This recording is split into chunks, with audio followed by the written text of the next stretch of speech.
কলিক খেদোৱাৰ উপায় কি?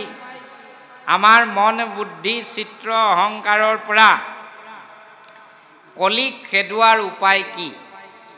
কলিৰ পৰা পৰিত্ৰাণ পোৱাৰ উপায় কি? কলিয়ে আমাক কি কি কৰি থাকে? বিভিন্ন শাস্ত্ৰত কলিয়ে কৰি থকা কামবিলাকৰ বিষয়ে উল্লেখ কৰিছে। সেইখিনিক যদি আমি থুপাই লওঁ, 1 নম্বৰ কাম, কলিয়ে ধৰ্ম ধ্বংস কৰে, অৰ্থাৎ অধৰ্ম কৰায়। আমি স্বামীয়ে পত্নীৰ লগত অধৰ্ম কৰোঁ, পত্নীয়ে স্বামীৰ লগত কৰে, ঘৰৰ ককাই ভাই ইজনে সিজনৰ লগত অধৰ্ম কৰোঁ, প্ৰতিবেশী ইজনে সিজনে ঠেলা ঠেলি কৰোঁ, অধৰ্ম কৰোঁ, সমাজত অধৰ্ম কৰোঁ।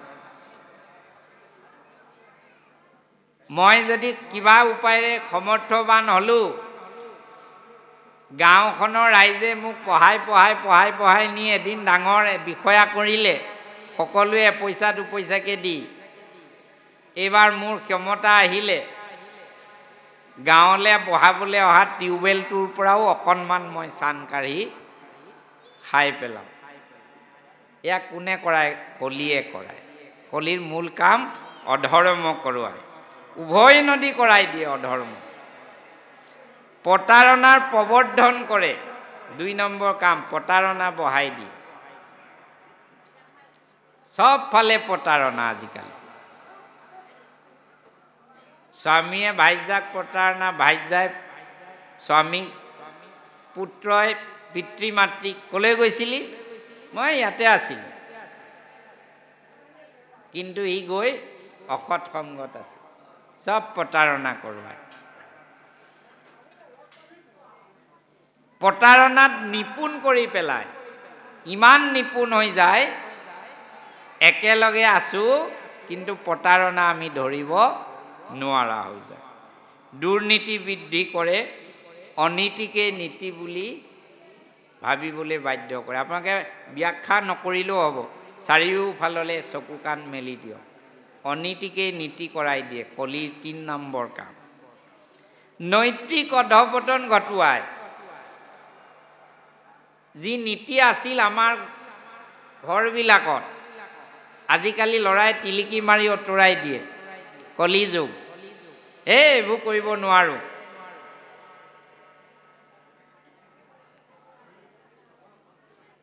পিতৃ মাতৃৰ চৰণ স্পৰ্শ কৰিব বেয়া পায়, আউটডেটেড বুলি ভাবে। বোৱাৰী এগৰাকীয়ে শাহু শহুক সন্মান কৰিবলৈ ভাল নাপায়, নিজৰ আই বোপাই বুলি ভাবিবলৈ টান পায়। এই সব কাম কলিকৃত দুখ। নৈতিক অধঃপতন, কোনো নীতি নাই, সবতে আমি ফাঁকি দিছোঁ। যদি মই শিক্ষক, তেনেহ'লে কেনেকৈ সোনকালে ঘৰ আহি পাওঁ? যদি মই অফিচৰ কৰ্মচাৰী, কেনেকৈ মই টেবুলৰ তলেৰে 2 টকা পাওঁ? মই যদি আনকি ভকতলৈকে, দাই দুখ নধৰিব দেই বা ভকত, একেবাৰে হাত জোৰ, আপোনালোকৰ চৰণত শিৰ থৈছোঁ, চবতে আছে। এয়া কলিকৃত দুখ। মানুহৰ মাজত, আনকি সম্বন্ধীয়জনৰ মাজতো, প্ৰিয়জনৰ মাজতো দ্বন্দ্ব থিয় কৰাই দিয়ে। দ্বন্দ্ব দৃশ্য, কলিৰ এটা ভায়েক বুলি আমি পাই আহিলোঁ প্ৰথমতেই, দ্বন্দ্ব কৰাই দিয়ে। কাম ক্ৰোধ লোভ মোহ বৃদ্ধি কৰাই দিয়ে। কাম ক্ৰোধ লোভ মোহ বৃদ্ধি কৰাই দিয়ে।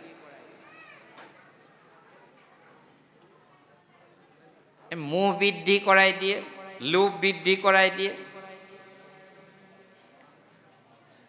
বিশ্বাসঘাতকতাত সহজাত কৰি তোলে, বিশ্বাসঘাতক কৰি তোলে। খুব সহজতে বিশ্বাসঘাত কৰিব পাৰে আজিকালি মানুহে। আগতে এনেকুৱা কাহিনী পোৱা যায় যে মানুহে ক'ৰবাত পুণ্য তীৰ্থ কৰিব গৈছে, নিজৰ সকলো ধন সোণ ৰাখি থৈ যায়, এঘৰত ৰাখি থৈ যায়। উভতি আহিলে বোলে তোমাৰ ধন সোণ বিচাৰি লোৱা। কিন্তু এতিয়া হ'বনে তেনেকুৱা? আহি আৰু উভতি নাপাবহি। দুখ বৃদ্ধি কৰে, অস্থিৰতা বৃদ্ধি কৰে। অস্থিৰ, আজিৰ সমাজ অস্থিৰ।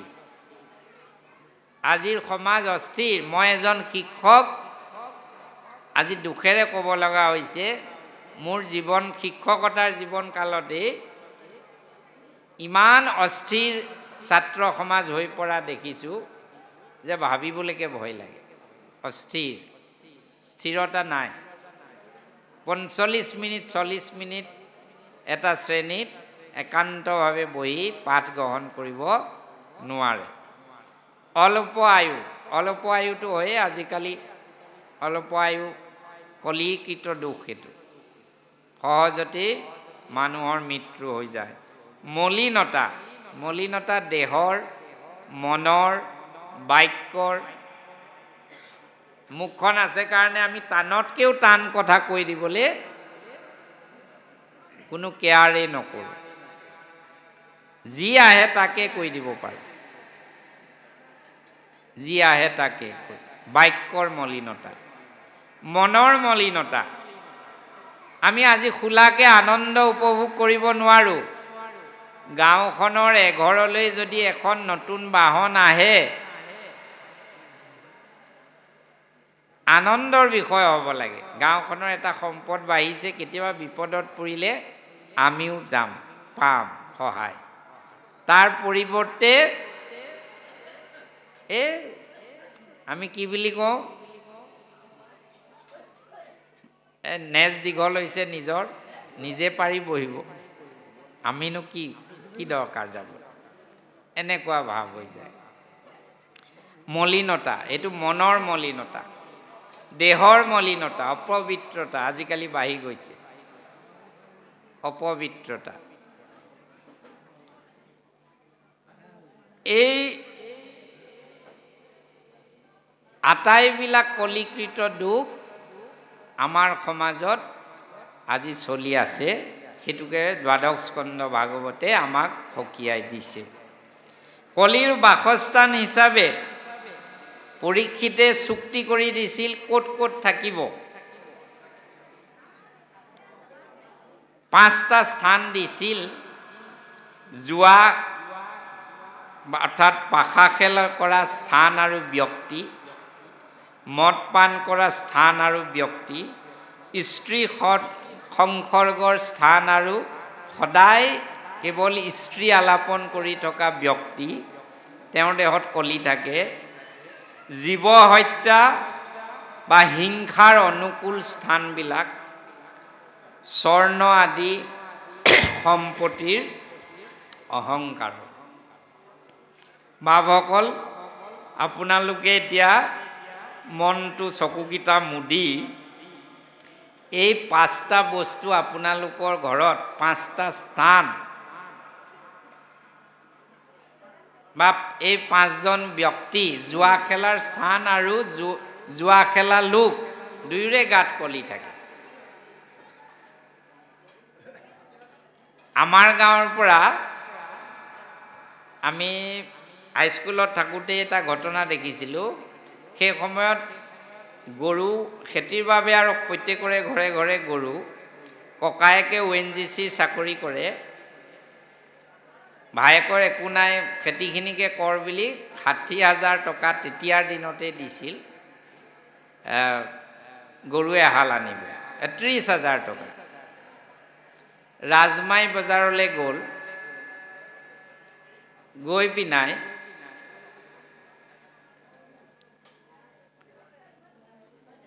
দেখিলে যে এই এনেকৈ বল দলিয়াব দিয়ে, ওপৰৰ পৰা আহি ক'ৰবাত সোমায়, যিটোত সোমাই ডাবুল পাব, বলটো য'তে সোমাব, তেনেকুৱা এখন জুৱা তাত হৈ থাকে।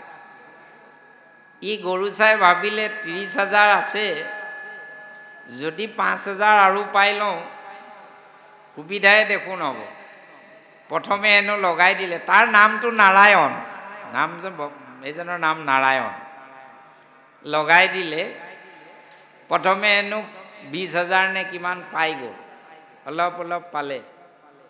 তে গৰুৰ যিজন দালাল আছিল সিও আমাৰ গাঁৱৰে, তাক কৈছে ব'ল তই এখন গৰু কিনিব লাগে। সি ক'লে 20,000 পালোৱে, আৰু 10,000 পালে দুহাল নিব পাৰি। এইবুলি আটাইখিনি লগাই দিওঁতে এটা সময় এটকাও নাইকিয়া হ'ল, হুৰাও হুৰে কান্দিব ধৰিছে। আৰু ঘৰলৈ আহি ককায়েকৰ ভৰিত পৰি কন্দা দৃশ্যটো মই দেখিছিলোঁ, সেইকাৰণে আপোনালোকক কৈছোঁ। তাৰমানে জুৱা খেলা মানুহৰ লগতো কলি থাকে। এতিয়া মই আপোনালোকক ক'লোঁ এইখিনি জুৱা খেলত থকা, জুৱা খেলৰ মানুহৰ গাত থকাটো কথা কওঁ শুনক। সেই একেজন ব্যক্তিকে ONGCত চাকৰি কৰা ককায়েকে দয়া কৰি আৰু 30,000 দি পিছৰবাৰ আকৌ গৰু আনিব পঠালে। আপোনালোকে বিশ্বাস কৰে নকৰে নাজানো, সেইদিনাও গৈ তাৰ মগজত সোমালে, দাদাক যদি 30,000 ঘূৰাই দিব পাৰোঁ, হে ভগৱান এইবাৰ লগাবা আৰু বুলি 30,000 লগাই দিলে, চব টকা গ'ল। এইযোৰ জুৱা খেলাজনৰ গাত থকা কলি থকা কথা, এয়া জুৱাৰ স্থানত থকা কলি নহয়। গতিকে মদ পান কৰা স্থান আৰু মদ পান কৰা ব্যক্তি যদি আপোনাৰ ঘৰত আছে, তেনে কলি সোমাই আছে বুলি ধৰিব। ত্যাগ কৰিব দেই বাপসকল, ত্যাগ কৰিব, নহ'লে কিন্তু আমি হাজাৰ নাম ল'লেও কলিৰ প্ৰভাৱৰ পৰা মুক্তি সহজতে নেপাম। জীৱ হত্যা আৰু হিংসাৰ অনুকূল স্থানবিলাকত থাকে। এতিয়া আমাৰ ঘৰবিলাকত যদি জীৱ হত্যা হৈ আছে, তেতিয়াহ'লে ভাবি ল'ব আমাৰ ঘৰবিলাকত কলিৰ নিবাস আছেই। স্বৰ্ণ আদি ধন সম্পত্তি, এই বিষয়ে আলোচনা আমি কৰিছোঁৱেই। ধন সম্পত্তি আহৰণ কৰাটো কোনো ভুল নহয়, ধন সম্পত্তি কেতিয়াও আপদ নহয়। দৰিদ্ৰতা বা অলক্ষী দূৰ কৰিবৰ বাবে ধন সম্পত্তিৰ আৱশ্যক আছেই। সৎ পথেৰে উপাৰ্জন কৰা ধন সম্পত্তি কেতিয়াও কলি নহয়।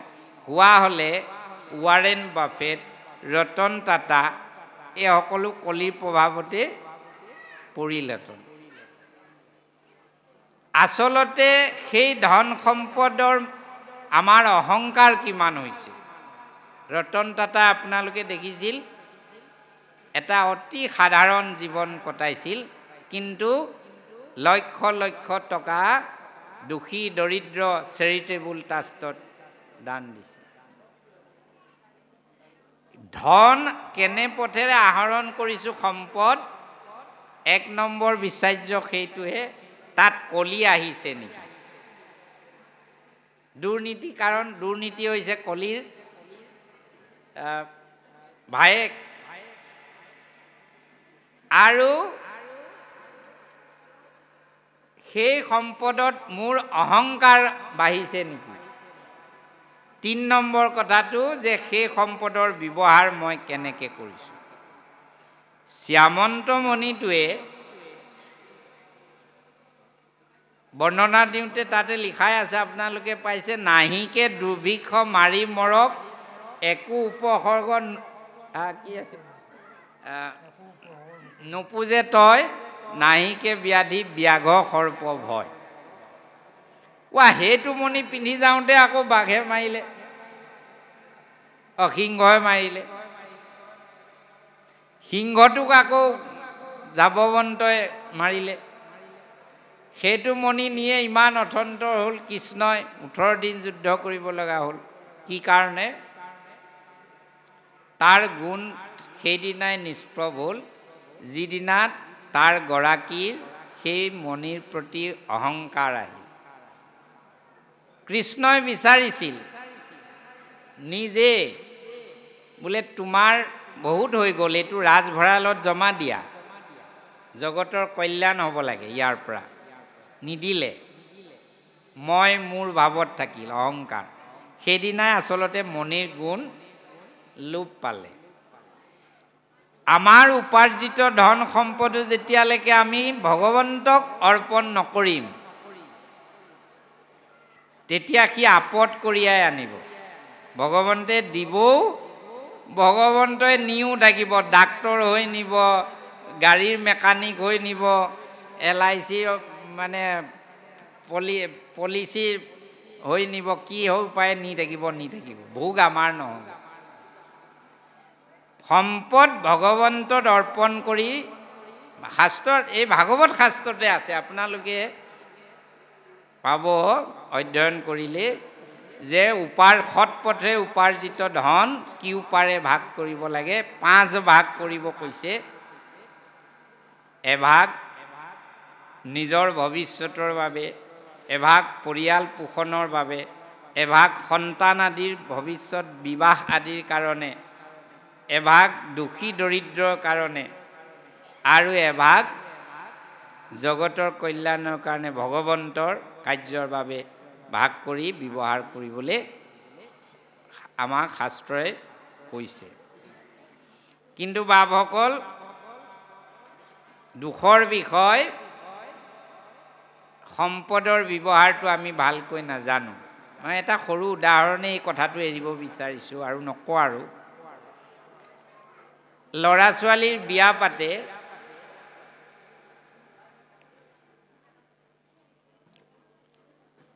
পেণ্ডেল পাৰ্টিত 3 লাখ টকা দিয়ে,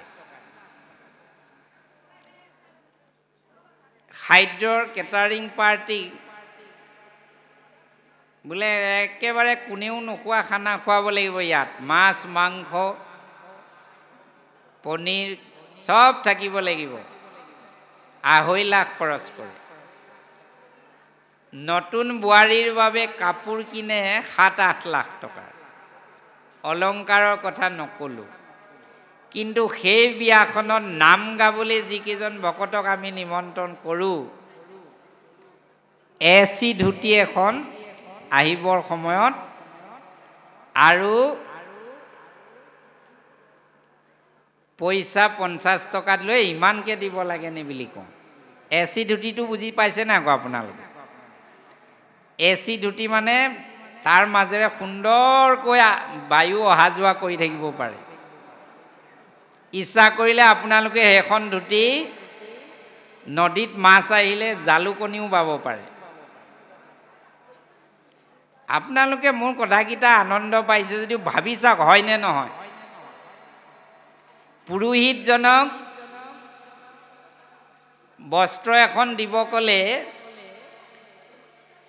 এই যে গামোচা, এটা গামোচা আজিকালি চৰকাৰীভাৱে বেন বাৰু, গাল মোহাৰিব লাগিলে গালখন ফৰফৰাই দিয়ে যে, আৰু আগটো যে এনেকৈ পাক খাই থাকে, তেনেকুৱা গামোচা এখন দিয়ে। পুৰোহিতজনক যদি কোৱা হয় বোলে তেখেতক অৰিহণা এটা দিয়ক, খুব বেছি 100 টকা ওলাব। যিজন পুৰোহিতে আগদিনাৰ পৰা কষ্টব্ৰতে থাকি নিজ পুত্ৰ কন্যাৰ বোৱাৰীৰ শুভ বিবাহ, 2টা আত্মাক ভগৱন্তৰ সাক্ষী কৰি লগাই দিব, তেওঁক দিবলৈ ধুতিখন দোকানীয়ে যেতিয়া সুধিব, বাবু ধুতি কি ৰকম দিম? এই দে এইটো এই ভকতক দিবলৈহে, কম দামী দি দে। তাৰ বাবে আনে 150 টকীয়া ধুতি, আৰু বোৱাৰীয়েকক পিন্ধাবৰ বাবে আনে 1.5 লাখ টকীয়া কাপোৰ। এয়া আমাৰ সম্পদৰ ব্যৱহাৰ। তাৰে আমাৰ আপদবিলাক গোট খাই যায়, কলি তাতে আহি যায়। মই এইটো ক'ব বিচৰা নাই ভকতক ঢেৰ কিবা দিয়ক, যিটো দিছে যিটো পাৰে আনন্দ চিত্তে মুক্ত হস্তে আমি দিব লাগে। আমি আচলতে সম্পদ গোটাওঁহে গোটাওঁ, তাৰ ব্যৱহাৰটো নাজানো, আৰু ভোগো কৰিব নোৱাৰোঁ। গোটাই লোৱাৰ পিছত খাই লোৱা গোটেই জীৱনটো কৰোণাৰে চপাই লওঁ, কি বুলি ৰিটায়াৰ হোৱাৰ পিছত বহি বহি খাম। কিন্তু ভগৱানে খাব নিদিয়ে। বোলে কি? বোলে মিঠা খাব নোৱাৰোঁ নহয়, ডায়েবেটিছ, মাংস খাব নোৱাৰোঁ নহয়, হাই প্ৰেছাৰ, বোলে ফল মূল আদি শাক পাচলি বোলে না না না ইউৰিক এচিড খা বাপেকে ভীমকলটো এতিয়া। গতিকে এই 5টা স্থানত কলিৰ যি বাসস্থান কৰিছে বাপসকল, এয়া যদি আমাৰ গৃহবিলাকত আছে তেতিয়াহ'লে তাক দূৰ কৰিব লাগিব। দূৰ কৰা উপায়টো মই কৈয়ে সামৰিব বিচাৰিছোঁ। আচলতে 8 বজালৈকে আছিল, সময় পাৰ হৈছে। কলিৰ অসীম প্ৰভাৱ হ'লেও ভাগৱতৰ 12 স্কন্ধৰ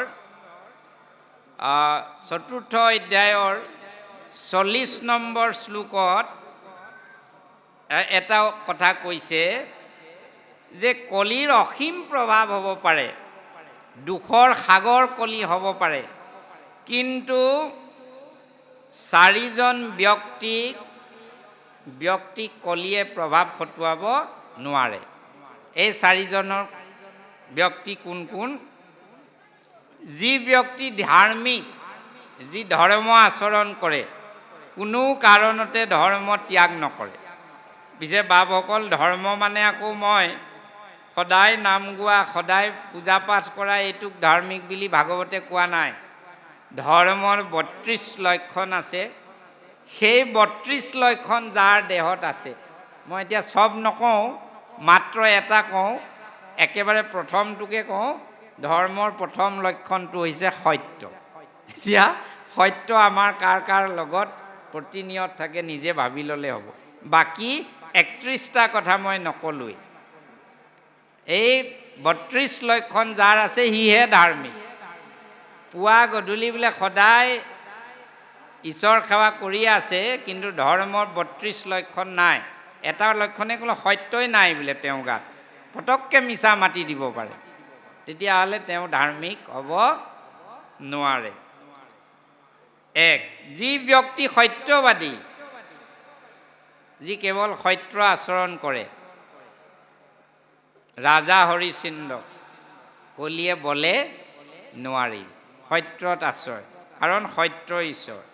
যি ব্যক্তি শুদ্ধ চৰিত্ৰ,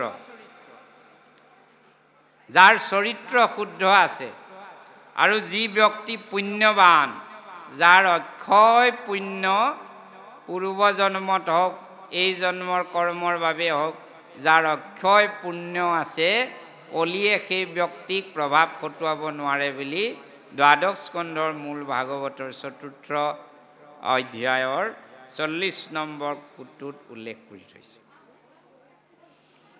এতিয়া বাপসকল, এই 4 প্ৰকাৰৰ ব্যক্তি কেৱল সেইজনে হ'ব পাৰিব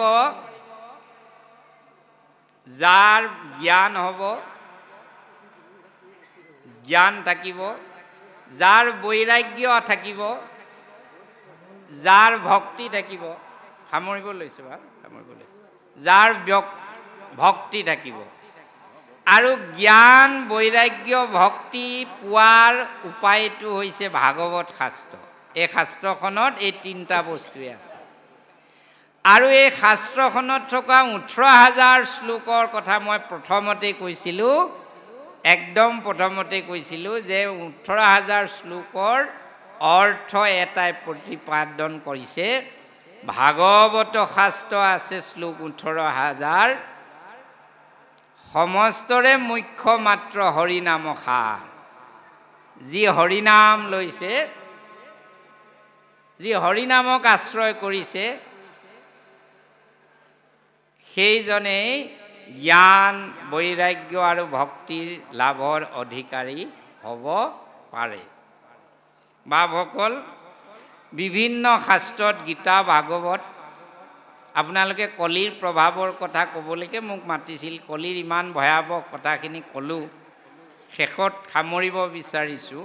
কৃষ্ণ, আমি ৰাইজলৈ এতিয়া অনুৰোধ জনাইছোঁ, যদি কোনো কাৰোবাৰ কিবা সংশয় ভাৱ আছে, আমি আমাৰ বাপজনাক সংশয়ৰ প্ৰশ্ন উত্থাপন কৰিবৰ কাৰণেও আমি ৰাইজলৈ অনুৰোধ জনাইছোঁ। আমি অকণমান সময় তেখেতে সামৰাৰ আগত আপোনালোকক সুবিধা দিয়া হৈছে যে আপোনালোকৰ কিবা যি সংশয় আছে মনত, এই সংশয় ভাৱবোৰ আপোনালোকে প্ৰকাশ কৰিব পাৰিব। কৃষ্ণ